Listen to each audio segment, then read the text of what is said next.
Sa Mindanao, agad naglibot ang ilang kandidato sa pagkapangulo kasunod ng unang leg ng Pilipinas Debates 2016 na tumutok sa binasagang lupang pangako. Balikan din natin ang ilang tagpo sa debate at ang mga eksenang hindi napanood ng live kahapon. Saksi si Ian Cruz. Mainit-init pa mula sa pakikipagdebate sa isa't isa kahapon. Di ako tulad ng iba na dumating, nag-helicopter, nagturista, umalis at marami na ngayong sinasabi. Yung helicopter, marami kong nakita. Siya, nasan ho siya? Andun po ako 16 na araw. Hindi ko binitiwan, hindi ko kinalimutan at hindi ko finoto-op o pinulitika ang ating mga kababayan. Ang pagiging Pangulo ay hindi OJT. Paano mo malalaman kung binobola ka o hindi? Alam ko naman kung binobola ako o hindi. At sa tingin ko naman, hindi mo kailangan ng napakahabang karanasan para malaman na kulang ang tulong ng gobyerno. Sinabi na ng Constitution hanggang ngayon, hindi pa na sa batas yung aking bill ng anti-dynasty. Si Miriam, mayroon ho siyang anak na halal. Mali ang sinabi. Ang anak ko noon tumakbo na party list representative. After one term, he did not run for another post. Ako ho, decisive. Hindi ba ang totoo, dalawa ang Makati? Makati ng mga Ayala na maunlad, maraming trabaho, at Makati ng mga Binay na mahirap pa rin. Ewan ko kung saan yung statistics ni Mr. Rojas. Kung ikaw ay malakas ang dating sa mga babae, konting pigil sapagkat, syempre, malay mo yung mga lumalapit sa iyo may asawa o kaya may boyfriend o kung ano pa man. Lahat naman ito sa kwarto yan. Hindi mo naman ginagawa sa... Actually, it is biology. Kanina, balik pangampanya na ang ilang kandidato sa pagkapangulo. Si Senadora Grace Poe tila may hangover pa nang sagutin ang pahaging kahapon ni Rojas. Hindi niya kasama kanina ang katandem na si Senador Cheese Escudero. Doon na lang ako sa bago palang nagmamaneho kesa doon naman sa palagi na lang nakabitin sa traffic. Doon sa hindi gumagalaw. At least kahit bago, nakakarating kayo sa inyong patutunguhan.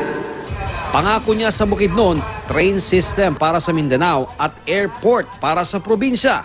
Inihalimbawa niya rin ang plantasyon ng isang multinational company sa Bukidnon. Ang corporate tax daw ng mga ganito ay dapat napupunta sa contributing province imbes sa kung saan nag-opisina ang kumpanya.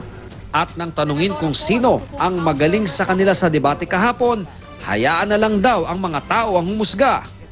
Wala namang kampanya ngayong araw pero tinanong na namin kahapon si LP Standard Bearer Marojas kung kontento siya sa performance sa debate. Palagay ko, medyo kulang ang panahon para pag-usapan ito. Hindi naman na pag-uusapan sa 1 minuto o 30 segundos itong mga problemang ito. No? Bago nakipagdebate, namataan siyang nakipagkamayan kay Vice President Jejo Marbinay.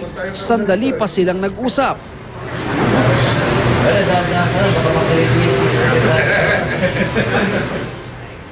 Kanina, hindi sinamahan ni Rojas ang katandem niya si Congresswoman Leni Robredo na nasa General Santos City. Naging mailap naman si Binay na gusto sana naming tanungin kaugnay sa debate. Sabi ng kanyang tagapagsalita, wala lang daw siyang sasabihin sa media at hindi raw umiiwas sa media. Sa halip, tumutok siya sa kampanya sa Misamis Oriental at Iligan City at nangakong sosolusyonan ang problema sa kuryente ng Mindanao, gayon din ang kahirapan. Dahil sa suporta ng Iligan. Wala ring aktibidad ngayong araw si Senadora Miriam Defensor Santiago na kahapon ay kapansin-pansing maingat maglakad. Sa mismong debate naman, kapag may pagkakataon ay umuupo ang senadora, lalo kung di nakatutok ang kamera. Nang tanungin kung kanino siya nahusayan sa debate. Si Marojas, substantive ang sinasabi niya. Pero parang wala siyang emotion. Kaya masyadong tahimik ang audience dahil hindi siya makakonect ng mabuti. Paniniguro ng kanyang vice presidential candidate na si Senador Bongbong Marcos na naglibot sa Muntinlupa. Maayos ang lagay ni Defensor Santiago. Natanong din si Duterte kung kanino siya nagalingan sa debate. At walang kagatol-gatol niyang sagot. Miriam. Si Miriam, bakit si Miriam? She's articulate. And she's good.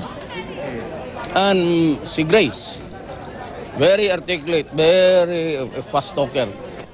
Ngayong gabi, Dumalo si Duterte sa pagtitipon ng ilang kababaihan. Si Senador Alan Peter Cayetano nangakong dodoblihin ang kita ng mga sinuyong mangingisda sa Davao City na sinundan ng pagbisita sa isang resettlement area ng mga biktima ng bagyong Sendong at nangako naman ngayong araw sa Pateros na pupuksain ng droga at korupsyon. Solo ring nanuyo ng boto si Senador Antonio Trillanes IV.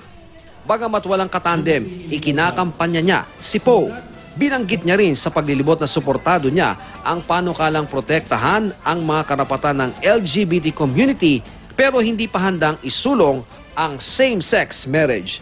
Ako si Ian Cruz, ang inyong saksi.